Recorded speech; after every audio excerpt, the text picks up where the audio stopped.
கிறிஸ்தவுக்குள் பிரியமானவர்களே, அப்போஸ்தலர் 25ஆம் அதிகாரத்தின் தியான பகுதிக்காக உங்களை அன்புடன் அழைக்கிறேன். முழு பாலஸ்தீன தேசத்திற்கு அதிபதியாக இப்பொழுது பெஸ்து பொறுப்பிலே இருக்கிறார். அவர் தமது மாகாணங்களை சுற்றி பார்க்க செல்வார். அப்படி செல்லும்போது எருசலேமுக்கு போக நேருகிறது. ஒவ்வொரு பிராந்தியங்களை ஆளுகை செய்கிற ராஜவம்சத்து குறுநில மன்னர்கள் இருப்பார்கள். அதை நீங்கள் புரிந்து கொள்ளும். குறுநில மன்னர்களைப் போல புரிந்து கொள்வீர்களானால் புரிந்து கொள்ளலாம். ஆனால் பெஸ்து என்பவர் ரோம அரசாங்கத்தால் அப்பாயிண்ட் பண்ணப்பட்ட கவர்னராக, ப்ரொக்ரேட்டர் என்று சொல்வார்கள், அப்படி அவர் பணி செய்து கொண்டிருக்கிறார். இந்த அதிகாரத்தில் அக்கிரிப்பா ராஜாவை குறித்தும் படிப்பதினாலும் பெஸ்துவை குறித்து படிப்பதினாலும் குழப்பங்கள் ஏற்படக்கூடாது என்பதற்காக இந்த கண்ணோட்டத்திலே நீங்கள் புரிந்து கொண்டு படிப்பீர்களானால் மிக அருமையாக இருக்கும். முதலமைச்சரும் கவர்னரும் பணி செய்வது போல இப்படி பெஸ்து தனது மாகாணங்களை எல்லாம் விசிட் பண்ணிட்டு வரும்போது எருசலேமை சந்திக்கிறார். எருசலேமிலே இருக்கிற யூதர்களை சார்ந்த ஆசாரியர்களும் அந்த பிரதான ஆசாரியர்களும் மற்ற சங்கத்தினர்களும் அவரை சந்தித்து வரவேற்று அவரோடு கூட நல்ல உபசரணை செய்து கொண்டு தங்கள் மேல் அவர் தயவு காட்டும்படியாகவும் விசேஷமாக பவுலுடைய காரியங்களை தீர்த்து கட்ட வேண்டும் என்ற நோக்கத்தோடு அவனிடத்திலே பேசுகிறார்கள். பெஸ்து தனது தேசத்தை சமாதானமாக வைத்திருப்பது தான் அவருடைய முக்கிய நோக்கம். அதைத்தான் ரோம சாம்ராஜ்யம் எதிர்பார்க்கும்.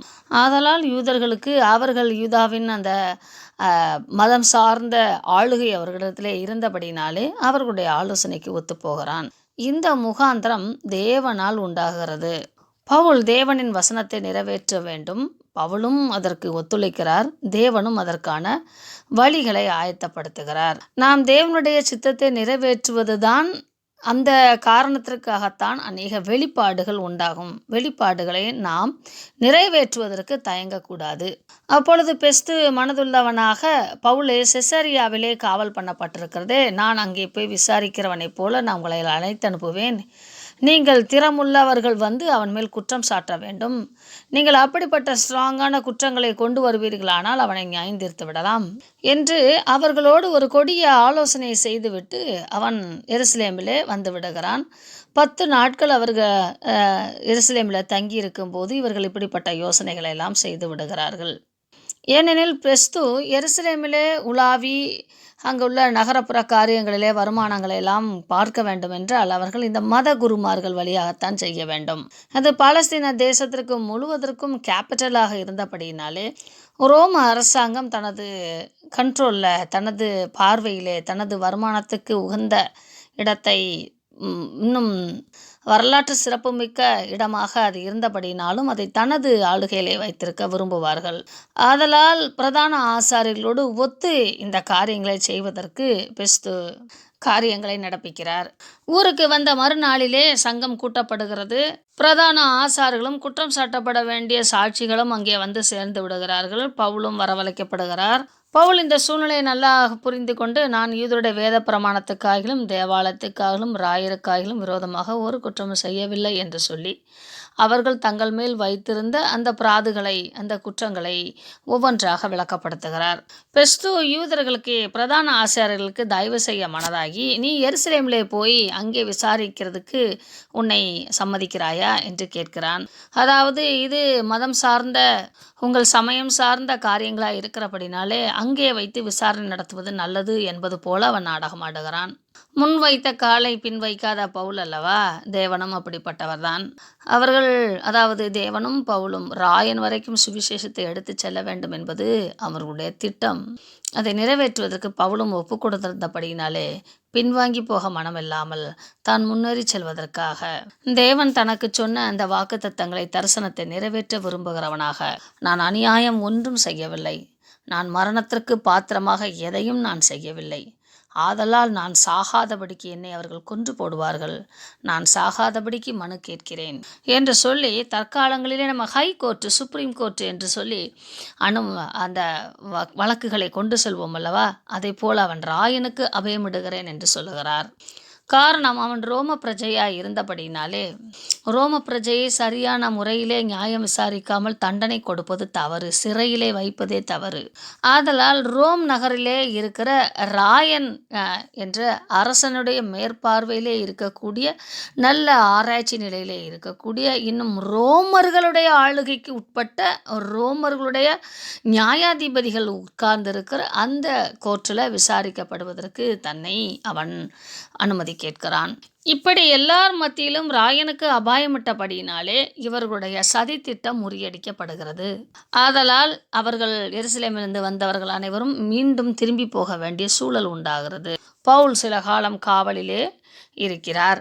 அந்த சூழலிலே அக்கிரிப்பா ராஜாவும் பெர்னிக்கேயாலும் பெஸ்துவை கண்டு கொள்ளும்படி செசரியாவுக்கு வந்தார்கள் என்று சொல்லப்பட்டிருக்கிறது. இது அக்கிரிப்பா ராஜா, 2வது அக்கிரிப்பா ராஜா. இவருடைய தகப்பன் மரித்த சில நாட்களிலே இவருக்கு 17 வயது ஆகும்போதே இந்த பதவிக்கு வந்து விடுகிறார். கலிலேயாவில் இருக்கிற சில நகர பகுதிகளையும் பீரியா பகுதிகளிலும் இவர் பொறுப்பாளராக இருக்கிறார். மானாக, அதாவது அந்த பிராந்தியத்தின் பொறுப்பாளராக இருக்கிறார். புதிய கவர்னர் வந்தபடினாலே அவர்கள் ஒருவரை ஒருவர் சந்தித்து நலம் விசாரிப்பது, இன்னும் சில காரியங்களை குறித்து சிந்திப்பது, அலசி ஆராய்வது அவர்களுடைய அந்த அரசாங்கத்திற்கு ஏற்ற திட்டமாக இருந்தது. ஆதலால் அவர்கள் பெஸ்துவை கண்டு கொள்ளும்படியாக அங்கே வருகிறார்கள். பெரோனிக்காவும் அக்கிரிப்பா 2வது அக்கிரிப்பாவும் சகோதர சகோதரிகள். ஆனாலும் அவர்களுக்குள்ளாக தவறான வாழ்வியல் முறை இருந்தது என்று சொல்லி ஒரு விதமாக பேசப்படுகிற சூழலாக இருந்தது. பெரோனிக்கா அந்த கிங் ஆஃப் சிசிலியா போலமோனையும் கல்யாணம் செய்திருந்தார். ஆனாலும் அவர்கள் பிரிந்து விட்டார்கள். அதன் பின்பு அக்கிரிப்பா தன்னுடைய சகோதரனோட கூட அவர் அங்கே இருந்து விட்டார் என்றும் சூழலிலே கவர்னரை சந்திப்பதற்காக அவர்கள் வருகிறார்கள். இயேசு கிறிஸ்துனுடைய சமயத்தில் பிலாத்து கவர்னராக இருந்தார். ஹெராது அன்டிபாஸ் மாகாண பிராந்திய அரசனாக இருந்தான் என்று பார்க்கிறோம் அல்லவா? அப்படி போலதான் இந்த சம்பவமும். கிறிஸ்துவுக்கு பின் 60களிலே இது நடக்கிறது. பெஸ்து அக்கிரிப்பா ராஜாவிடம் இந்த கேஸை குறித்து, பவுலுடைய கேஸை குறித்து டிஸ்கஸ் பண்ணுகிறார். அப்பொழுது அவர் சொல்லுகிற காரணம் என்னவென்றால், இவனை நான் ராயனுக்கு எழுதி அனுப்ப வேண்டும். ராயனுக்கு என்ன எழுதுவதென்று எனக்கு தெரியவில்லை. அந்த ஹைகோர்ட்டுக்கு நான் ரீசன் கொடுத்து எழுதி அனுப்ப வேண்டும். ஆதலால் எந்த விதத்திலேயாவது உமக்கு சாலிடான ரீசன் கிடைத்தால் எனக்கு சொல்லும்படியாக ஒரு முறை நீரும் அவனுடைய விசாரணையை கேளும் என்று சொல்லுகிறான். அக்கிரிப்பாவும் அநேக நாள் கலிலி பிராந்தியத்திலும் யூத பிராந்தியத்திலும் அவருடைய பரம்பரையாக 3வது தலைமுறையாக இருப்பதினாலே இந்த பாரம்பரிய நிகழ்வை குறித்து இன்னும் பவுல் என்னதான் பேசுகிறான். இயேசு கிறிஸ்துவானவர் மிகப்பெரிய ஒரு ரிவோல்ட்டை, ஒரு பெரிய கலகத்தை உருவாக்கினார், இவன் இன்னும் இதை தொடர்ந்து கொண்டு இருக்கிறான் என்று சொல்லி இந்த ஆச்சரியத்தில் இந்த காரியங்களை கேட்க விரும்பினான். இது நியாய சிங்காசனம் அல்ல, ஒரு ஆடியன்ஸ் ரூமில் எல்லாருமா சேர்ந்து கலந்து ஆலோசிக்கக்கூடிய ஆலோசனை சங்கத்திலே உட்கார்கிறார்கள். ஆதலால் அநேகர் அங்கே கூடி வந்திருக்கிறார்கள். அந்த பட்டணத்து பிரதான மனுஷர்களும் அங்கே வந்திருக்கிறார்கள். இன்னும் ஆடம்பரத்துடன் சேனை அதிபதிகளோடு கூட இந்த அக்கிரிப்பாவும் பெர்னிக்கேயாலும் வந்திருக்கிறார்கள். அவர்கள் ஆடம்பரத்தோடு பெருமையோடு வந்திருந்தாலும் பவுல் அந்த வாய்ப்பினை சுவிசேஷம் கேட்பதற்கு தகுதியானதாய் மாற்றிக்கொள்கிறார். பல வேளைகளிலே மனிதனுடைய ஆடம்பரங்களை தேவன் அனுமதிப்பார். அந்த சூழலை உருவாக்கி அநேக கூட்டங்களை கூட்டி சுவிசேஷம் அறிவிப்பதற்கான வாய்ப்புகளை தேவன் அங்கே உருவாக்குவார். அப்படித்தான் ஒரே விசாரணையிலே அநேகர் சுவிசேஷத்தை கேட்கிறார்கள். இந்த கூட்டம் ஏன் கூடியது, என்ன நோக்கத்தோடு கூட்டப்பட்டிருக்கிறது என்றெல்லாம் ஒரு முகவுரையை கவர்னர் ஆகிய பெஸ்து அங்கே கூறிவிட்டு பவுல் பேசுவதற்கான அனுமதியை கொடுக்கிறார். பெஸ்து ரோமனாய் இருந்தபடினாலே மரணத்துக்கு ஏதுவான எந்த ஒரு குற்றத்தையும் நான் இவனுக்குள் காணவில்லை என்று சொல்லி யூதர்கள் இவர் மேல் குற்றம் சாட்டும் போதும் அவர்களுடைய குற்றங்கள் ஒன்றும் வலுவாய் இருந்ததில்லை என்றும், நான் இவன் ஏதோ கொலை குற்றங்களிலே சம்பந்தப்பட்டிருப்பான் போலும், அல்லது ராயனுக்கும் நமது அரசாங்கத்தின் வருமானத்திற்கும் ஏதாவது விதத்திலே பங்கம் விளைவிக்கிறது போல இருந்திருப்பான் போலும் என்று நான் நினைத்தேன். நான் நினைத்த எந்த ஒரு மிகப்பெரிய குற்றங்களையும் இவனுக்குள் காணவில்லை.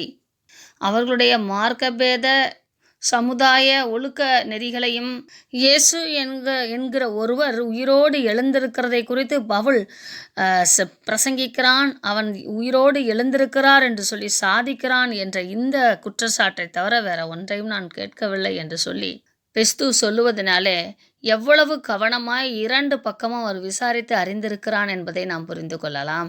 ஒரு ரோமர்களின் விசாரணை வழக்கங்களையும் கருத்துக்களையும் ஆராய்ந்து அறிகிறவர்களாக அந்த காலங்களிலே காணப்பட்டிருக்கிறார்கள் என்று பார்க்கலாம். வேதத்தை வாசிக்கும்போது அந்த காலகட்டத்தில் இருந்த அறிவு நிலைகளும் நீதித்துறையையும் ரூலிங் சிஸ்டம் இவைகளை எல்லாவற்றையும் அறிந்து கொள்வதற்கு வாய்ப்பாய் அமைகிறது. ஆதலால் பவுல் என்பவர் சிறிய சாதாரண கடற்கரை மணலிலே கூடி வருகிற மக்களுக்கும் சுவிசேஷம் அறிவிக்க முடியும். அரண்மனைகளிலே அரியணைகளிலே அதிகாரங்களிலே வாழ்கிற மனிதர்களுக்கும் சுவிசேஷம் அறிவிக்கிறவராக வாழ்ந்தார். யாராகிலும் சுவிசேஷம் அறிவிப்பதையே அவர் தனது கடமையாக கொண்டிருந்தார். எந்த சூழலாக இருந்தாலும், அது அற்புதங்களாக இருக்கட்டும், அல்லது போராட்டங்களாக இருக்கட்டும், அல்லது தனக்காக உத்தரவு சொல்ல வேண்டிய வாய்ப்பாக இருக்கட்டும், எல்லாவற்றிலும் கிறிஸ்துவை முதன்மைப்படுத்தினார். தேவன் தாமே நமக்கு வைத்திருக்கிற ஓட்டங்களிலே நிறைவாய் ஓடி கிறிஸ்துவுக்கு சாட்சியாய் வாழ்வதற்கு உதவி செய்வாராக. ஆமென்.